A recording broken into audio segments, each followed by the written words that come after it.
আমি আমার নিজের জেলাতে যেতে পারছি না, কলকাতায় বসে আছি এই মুহূর্তে।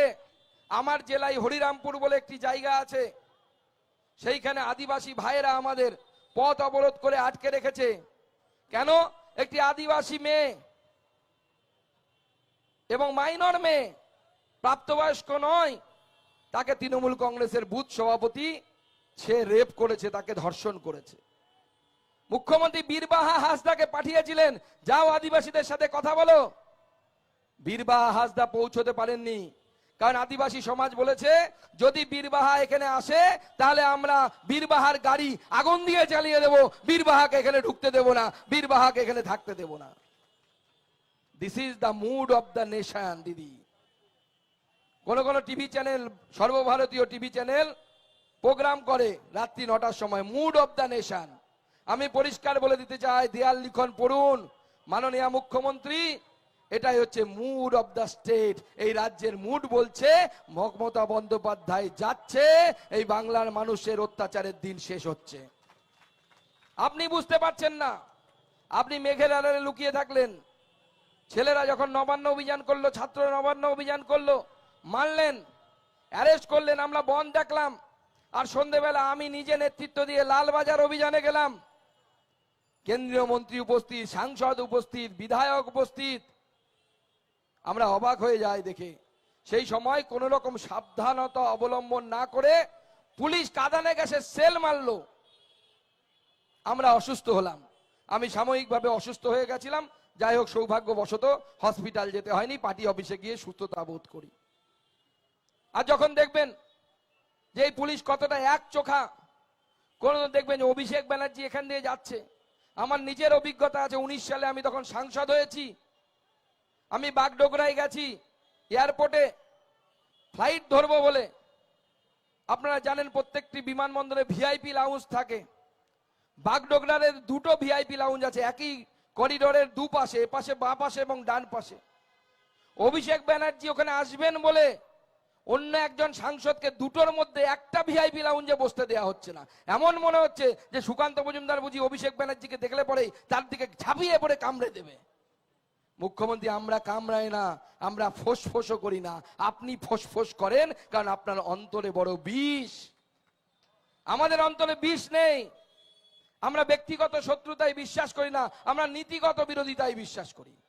শোনো, ভারতীয় জনতা পার্টি পরিষ্কার বলতে পারে যে যত রাজনৈতিক দল, সামাজিক সংগঠন যারা এই ইস্যু নিয়ে ধর্মঘট করুক, আন্দোলন করুন, প্রত্যেকটি আন্দোলনে ভারতীয় জনতা পার্টির সমর্থন থাকবে, ভারতীয় জনতা পার্টি তাদের সমর্থন করবে।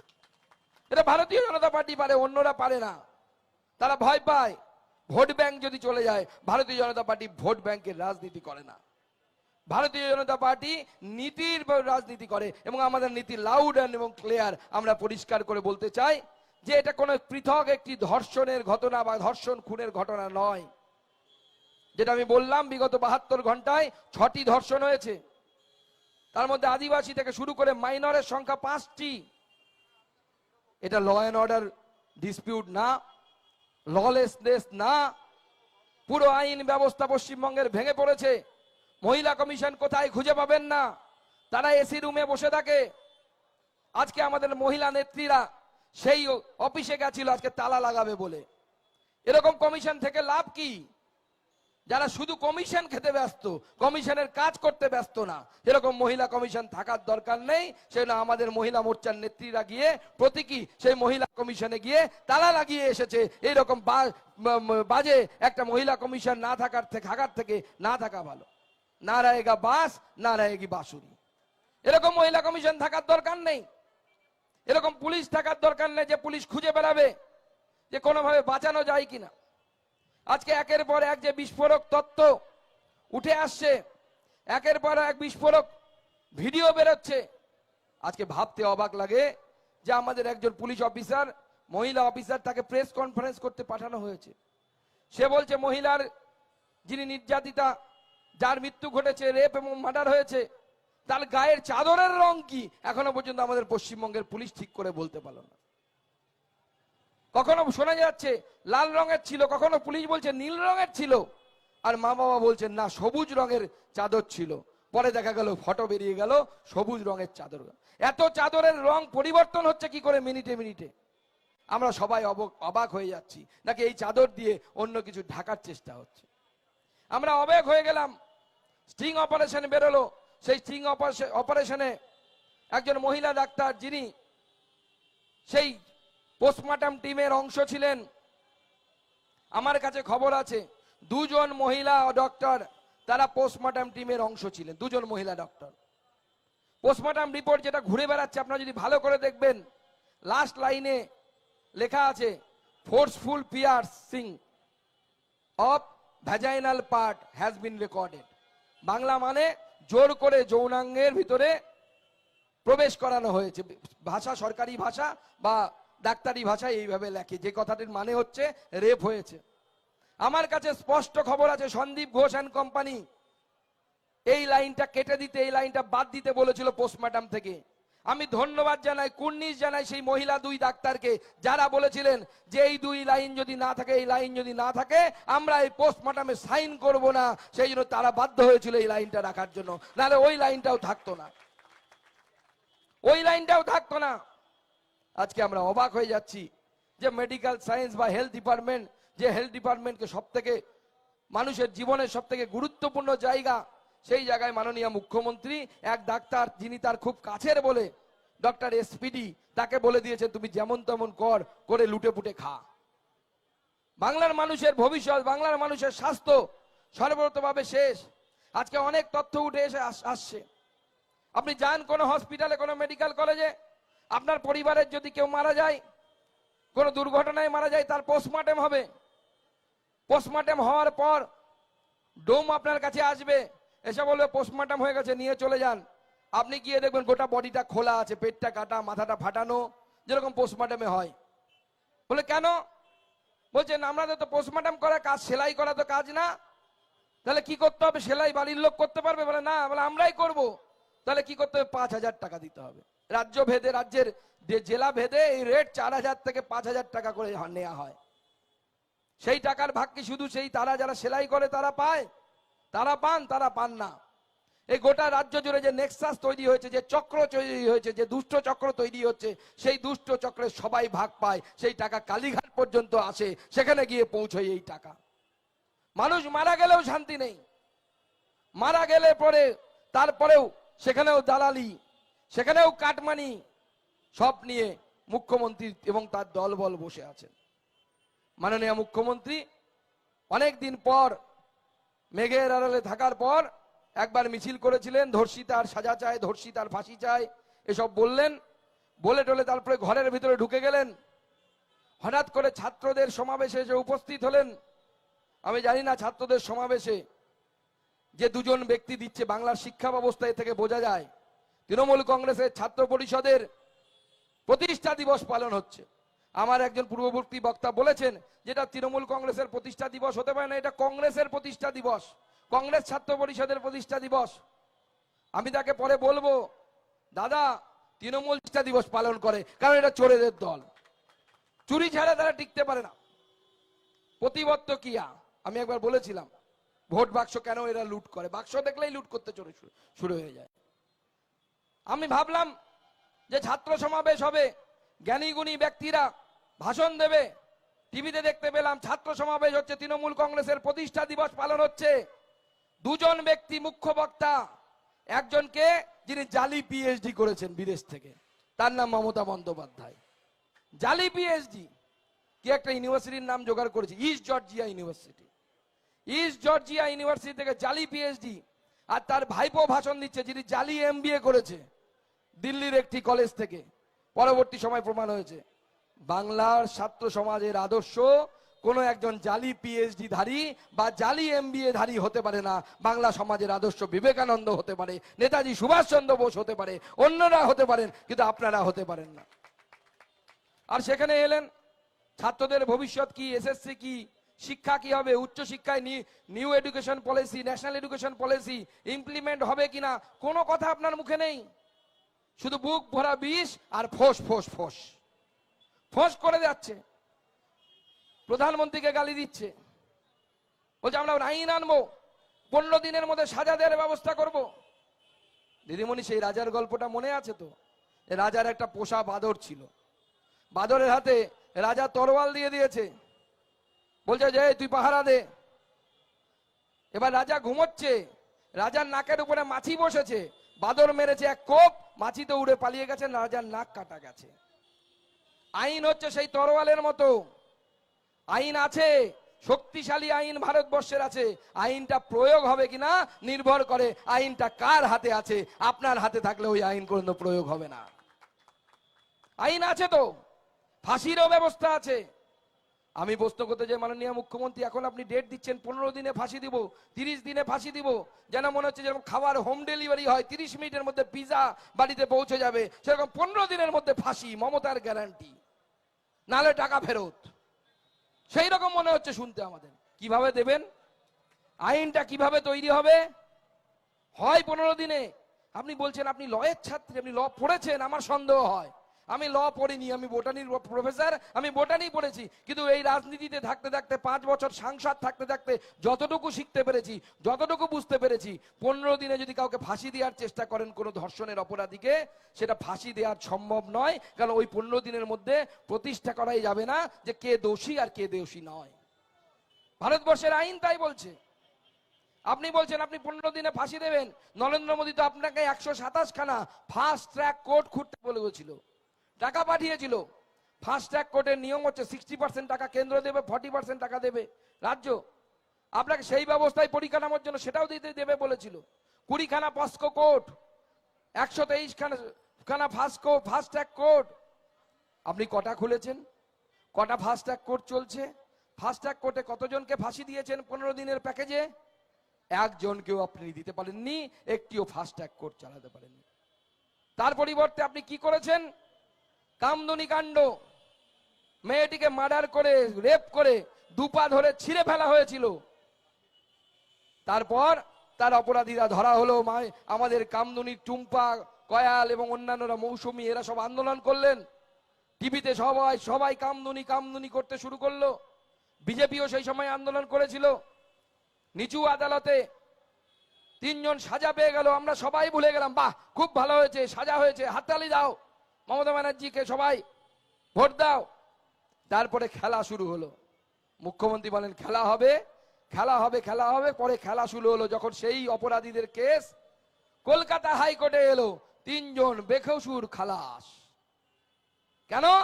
কারণ আপনার পুলিশ তথ্য প্রমাণ জোগাড় করতে পারেনি যে রেপ আর মার্ডার হয়েছিল। আগারও কিছুদিন যাক, আপনার পুলিশ বিনীত গোয়েল হয়তো প্রমাণ করে দেবে ধর্ষণই হয়নি, খুনই হয়নি, নিজে নিজে মরে গেছে। আপনারা সেটাই হয়তো প্রমাণ করে দেবেন, দিন আসছে সেই রকম। এটাই আপনাদের পুলিশ পারে।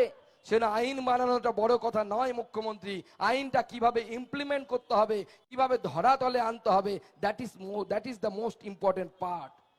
আপনার আইন আছে, কিন্তু সেই আইনকে আপনি ভোতা করে রেখেছেন আপনাদের পুলিশদের দিয়ে।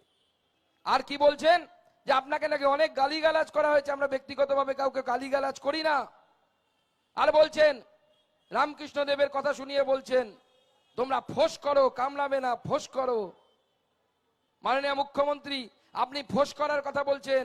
আমাদের একজন কবি আছে, ছোটবেলায় আমরা কবিতা পড়েছিলাম, বাপুরাম সাপুরে কোথা যাস বাপুরে। সেই কবি লিখে গেছেন তার কবিতায়, সেই সাপ জ্যান্ত গোটা 2 আনতো। আমি জানি না কবি জানতেন কিনা। কবি কি বলেছেন? সেই সাপ জ্যান্ত গোটা 2 আনতো। এখন তৃণমূলের 2টো সাপ, ভাইপো সাপ আর পিসি সাপ, ফোঁস ফোঁস করছে, সমানে ফোঁস ফোঁস করছে। সেই সাপ জানতো গোটা 2 আনতো। পরের লাইনে ট্রিটমেন্টের কথাও কবি বলে গেছেন, শেষ লাইনে মনে আছে তো, তেরে মেরে ডান্ডা করে দি ঠান্ডা। দিদিমণি যেমন মনে রাখবেন ফোঁস করার কথা বলছেন, সেইভাবে কবিতার শেষ লাইনটা মনে রাখবেন, তেরে মেরে ডান্ডা করে দি ঠান্ডা। বাংলার জনগণ ঠান্ডা করবে ফোঁস করতে আসলে, সেই সময় আসছে, বাংলার জনগণ ঠান্ডা করে দেবে। আপনার অনেক ফোঁস শুনেছি আমরা। 21 সালে নির্বাচন, আপনারা নির্বাচনের পর ভারতীয় জনতা পার্টির 50-এর বেশি কর্মীকে আপনারা খুন করেছেন, কার্যকর্তাদেরকে, নেতৃত্বকে খুন করেছেন। 35-টির বেশি রেপ হয়েছে এই রাজ্যে। ভাবতে পারা যায়? সেই দিনগুলো আমরা দেখেছি। ভারতীয় জনতা পার্টি পিছু হটেনি এবং মুখ্যমন্ত্রীকে সাবধান করে দিয়ে বলতে চাই, যে আপনি যতই ফোঁস করুন ভারতীয় জনতা পার্টি পিছু হটবে না, শেষ পর্যন্ত লড়াই করে আপনার শেষ দেখে ছাড়বে, আপনার রাজনৈতিক বিসর্জন দিয়ে ছাড়বে। আর মনে রাখবেন, যদি বেশি ফোঁস করেন, মনে রাখবেন প্রত্যেক ক্রিয়া নিউটনের তৃতীয় সূত্র ভুলে গেছেন নাকি? সেই না আবার মনে করাচ্ছি মাননীয় মুখ্যমন্ত্রীকে, নিউটনের তৃতীয় সূত্র, প্রত্যেক ক্রিয়ার সমান ও বিপরীত প্রতিক্রিয়া আছে। তার জন্য তৈরি থাকবেন, তার জন্য তৈরি থাকবেন। ভারতীয় জনতা পার্টি অনেক অত্যাচার সহ্য করেছে, আপনাদের মার খেয়েছে, আমাদের কর্মীদের বাড়ি ঘর ভেঙেছেন, আমরা মুখ বন্ধ করে সহ্য করেছি। আমরা ভরসা রেখেছি গণতন্ত্রের উপরে, বলিদান দিয়েছি, আমরা রক্ত দিয়েছি, প্রয়োজন হলে আরো বলিদান দেব, আরো রক্ত দেব, কিন্তু এই বাংলাকে আপনার কবল থেকে মুক্তি করে ছাড়বো, আপনার কবল থেকে এই বাংলাকে উদ্ধার করে ছাড়বো। ভারতীয় জনতা পার্টি সেটা ঘোষিত নীতি। তাই প্রত্যেক ক্রিয়ারও সমান এবং বিপরীত প্রতিক্রিয়া আছে, মাথায় রেখে আপনারা ঠিক করবেন। আপনার বিনীত গোয়েলকে নোটিশ পাঠিয়েছে জাতীয় মানবাধিকার কমিশন, বলছে আই বাবা বিনীত একটু ঘুরে যা, দেখি তুই কত বড় সাপ, এসবের বিষ নেই, সেরকম সাপ নাকি বিষ আলা সাপ। তাই মাননীয় মুখ্যমন্ত্রী, আপনার পুলিশকে আমরা পরিষ্কার বলে দিতে চাই, বিজেপির পক্ষ হয়ে কাজ করতে হবে না, নিরপেক্ষ অবস্থান বজায় রাখুন, নিরপেক্ষতা বজায় রাখুন, মানুষের কাছে সম্মান পাবেন, বিজেপির কাছে সম্মান পাবেন। আর যদি নিরপেক্ষতা বজায় রাখতে না পারেন, তাহলে কয়েকদিন আগে আমরা দেখলাম এক ট্রাফিক পুলিশ কলকাতার উপকণ্ঠে একজন ব্যক্তিকে ধরে, ট্রাফিক পুলিশ ঠিক নয়, অ্যাকচুয়ালি সিভিক ভলেন্টিয়ার, ধরে তার কাছ থেকে টাকা পয়সা চেয়েছে বা কিছু দিতে রাজি হয়নি, তাকে ধরে মেরেছে। পাড়ার লোক সবাই মিলে এসে ঘিরে ধরে সেই সিভিক ভলেন্টিয়ারকে তেরে মেরে ডান্ডা করে দিয়ে ঠান্ডা ট্রিটমেন্ট দিয়ে দিয়েছে। পাড়ার লোক দিচ্ছে, গ্রামের লোক দিচ্ছে। আপনারাও যদি নিরপেক্ষতা বজায় রাখেন, বাংলার মানুষ আপনাদেরকে সম্মান করবে, স্যালুট করবে। আজকে পুলিশকে দেখে, পশ্চিমবঙ্গের পুলিশকে দেখে, বিশেষ করে অফিসারদেরকে দেখে, যারা আইপিএস যারা হয়ে আছেন বা WPS যারা হয়ে আছেন, তাদেরকে দেখে আমাদের লজ্জা লাগে। ন্যূনতম মেরুদণ্ডটা সোজা রাখতে পারেন না, মুখ্যমন্ত্রীর বাড়ির চাকরে রূপান্তরিত হয়েছেন। আপনাদেরকে জনগণ সম্মান করবে না। মানুষ সম্মান তাদেরকেই করে যারা নিজের সম্মান রাখতে পারে। সম্মান চান যদি, তাহলে সম্মান রাখার ব্যবস্থা করুন। এই চোরেদের সাথী হবেন না, এই চোরেদের সাথী থাকলে আপনাদেরকে কেউ সম্মান করবে না। মানুষ তাড়িয়ে তাড়িয়ে আপনাদেরকেও তাড়াবে, যেরকম সাপ ঢুকলে কার্বলিক অ্যাসিড দিতে হয়। আমি বাংলার কর্মীদেরকে বলবো যে মুখ্যমন্ত্রী যদি ফোঁস করতে বলে এবং তাতে উৎসাহিত হয়ে মুখ্যমন্ত্রীর পুলিশ বা তৃণমূলের গুন্ডা যারা হারমাত, যারা অত্যাচার করে, তারা যদি হঠাৎ উৎসাহিত হয়ে বাংলার জনগণের উপরে, বাংলার মানুষের উপরে বা বিজেপির উপরে যদি হামলা করতে যায়, তাদেরকে বলবেন, দেখ বাবু, বেশি ফোঁস করিস না, আমার বাড়িতে পদ্মছাপ কার্বলিক অ্যাসিড আছে, পদ্মছাপ কার্বলিক অ্যাসিড আছে, যেটা দিলে পরে সব সাপ লেজ গুটিয়ে পালায়। সেই সাপদেরকে লেজ গুটিয়ে পালাতে হবে, সেই দিন আসছে। বন্ধুগণ, আগামী দিনেও আমাদের ধর্ণা চলবে, 7 দিন পর্যন্ত আমরা ধর্ণা করব। আগামী 2 তারিখ আমরা জেলায় জেলায় ডিএম অফিস ঘেরাও করব। 29টি জেলাতে আমরা করব, কলকাতার জেলাগুলোকে আমরা আপাতত বাদ রেখেছি। আমরা তারপরে ব্লকে আমাদের ধর্ণা, ঘোষিত ধর্ণা আছে 4 তারিখ আর 6 তারিখ। প্রতিটা মন্ডল অর্থাৎ জেলা পরিষদে 1 ঘন্টার জন্য, 2 ঘন্টার জন্য বিজেপি চাক্কা জ্যাম করবে। পশ্চিমবঙ্গ সেদিন অচল হবে, পশ্চিমবঙ্গ সেদিন অচল হবে এবং গোটা বাংলার মানুষ সেদিন দেখবে যে ভারতীয় জনতা পার্টির কর্মীরা ন্যায় দেওয়ার জন্য, আমার তিলোত্তমাকে ন্যায় দেওয়ার জন্য, আমার বাড়ির বোনকে ন্যায় দেওয়ার জন্য পথে নেমেছে। এবং এই লড়াই ভারতীয় জনতা পার্টি শেষ পর্যন্ত লড়বে, যতদিন না আমরা ন্যায় পাচ্ছি।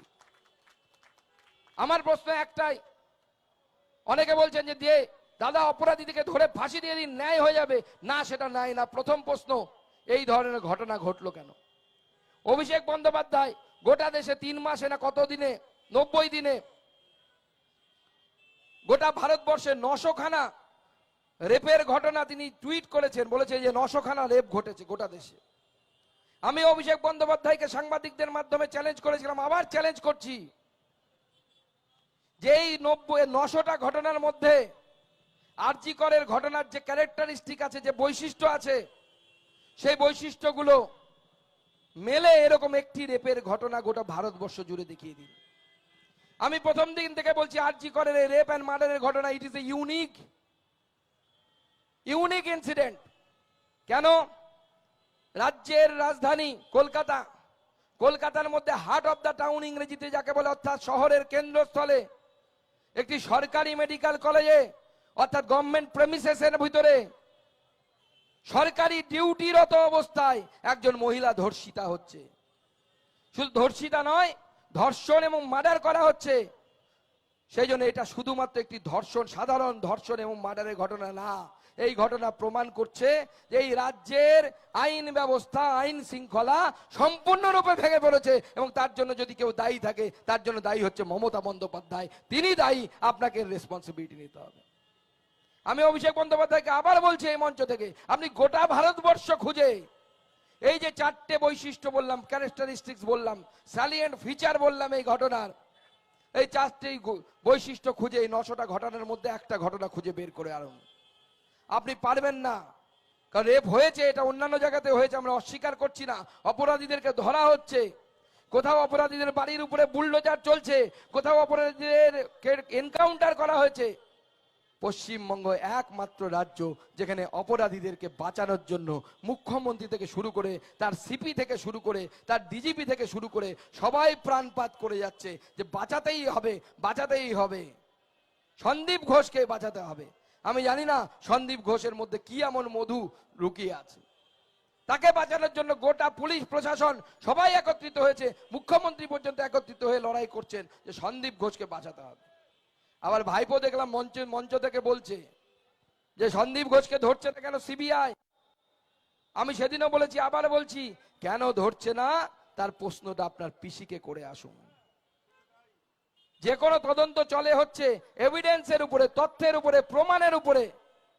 আপনি যে 4-5 ঘন্টা ধরে, 4 দিন ধরে সিবিআই এর কাছে কেস যাওয়ার আগে এবং পুলিশ আসার আগে সন্দীপ ঘোষ, সেই কালো কোট পরা উকিল বাবু, আরো বিভিন্ন ডাক্তার বাবু, থানার আইসি, যারা ঘুরে বেড়াচ্ছিলেন ওই এলাকাটাতে, মনে হচ্ছিল যে গরু চড়ার মাঠ, অনেকগুলো গরু ঘুরে বেড়াচ্ছে দিদির সেই দুষ্টু গরুদের মতো। একটি ক্রাইম সিনে যদি এত লোক ঘুরে বেড়ায়, কোনো তথ্য সেখানে উপস্থিত থাকতে পারে না। সমস্ত তথ্যকে মিটিয়ে দেওয়া হয়েছে। কার নির্দেশে মেটানো হলো? আজকে ফোন কল রেকর্ডিং বেরিয়ে যাচ্ছে। নির্যাতিতার বাড়িতে ফোন করে হসপিটাল কর্তৃপক্ষ বলছে আপনার মেয়ে সুসাইড করেছে, তাড়াতাড়ি আসুন। আমি যখন প্রথমবার বাড়িতে গেছিলাম, নির্যাতিতার বাড়িতে, তার মা বাবা বলেছিল 3 বার ফোন এসেছে তাদের কাছে। একবার বলা হয়েছে আপনার মেয়ে অসুস্থ, একবার বলা হয়েছে আপনার মেয়ে অজ্ঞান হয়ে গেছে এবং তাকে আমরা ভর্তি করেছি হসপিটালে, আর তৃতীয়বার ফোন যায় যখন বলা হয় আপনার মেয়ে সুসাইড করেছে, আপনার মেয়ে আত্মহত্যা করেছে। আজকে আমরা এই মঞ্চ থেকে মাননীয় মুখ্যমন্ত্রীকে প্রশ্ন করতে চাই, এর আগেও করেছিলাম, উত্তর পাইনি মুখ্যমন্ত্রী। ভেবেছিলাম আপনি সেদিন ছাত্রদের মঞ্চ থেকে যখন আরজি কর নিয়ে কথা বলছিলেন তখন আপনি উত্তর দেবেন, কিন্তু আপনার উত্তর দেওয়ার সাহস হলো না, আপনার বুকে হিম্মত নেই, সেজন্য আপনি উত্তর দিতে পারছেন না।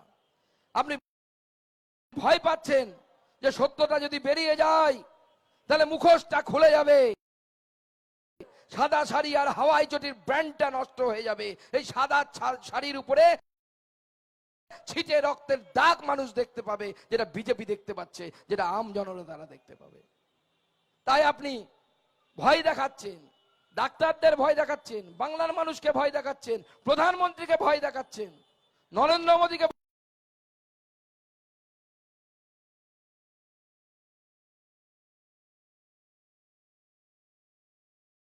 ভয় দেখাচ্ছেন। বাংলা অশান্ত করলে আমি আসাম, মণিপুর অশান্ত করে দেব। মাননীয় মুখ্যমন্ত্রী, আমাদের বলতে ভালো লাগছে না, কিন্তু তবু আমরা বলছি, আপনার গলার স্বর আর বাংলাদেশের জামাতে ইসলামের স্বর একসাথে মিলে যাচ্ছে, এক রকম শোনা যাচ্ছে। কেন্দ্রীয় এজেন্সিগুলোকে আমি আগেই বলেছি, আবার অনুরোধ করব, আমার মাননীয় মুখ্যমন্ত্রী, আমাদের মাননীয় মুখ্যমন্ত্রী, তার উপরে তীক্ষ্ণ নজর রাখুন মমতা বন্দ্যোপাধ্যায় কার সাথে বৈঠক করছে। কারণ আমরা বাংলাদেশের কেসে দেখেছি অনেক বৈদেশিক শক্তি বিভিন্ন বিরোধী রাজনৈতিক দলের সাথে এসে বৈঠক করেছে, শেখ হাসিনা সরকারের পতনকে ত্বরান্বিত করেছে, এরকম বিভিন্ন বিশেষজ্ঞরা বলছে, আমরা বলছি না। আগামী দিনে যদি মমতা বন্দ্যোপাধ্যায় যদি এরকম কারো সাথে বৈঠক করেন যা ভারতবর্ষের উত্তর পূর্বকে অস্থির করার চেষ্টা করবে, আমি উত্তর পূর্বের একজন দায়িত্বপ্রাপ্ত MOS মিনিস্টার, সেই হিসাবে বলতে চাই, যদি উত্তর পূর্বকে অশান্ত করার চেষ্টা করেন, আমাদের হেমন্ত বিশ্ব শর্মা উত্তর দিয়েছে সোশ্যাল মিডিয়ায়। তিনি বলেছেন, আপনার সাহস হয় কি করে আপনি অসমের দিকে তাকান। মাননীয় মুখ্যমন্ত্রী, ভারত আমার আপনার সকলের স্বাদের দেশ।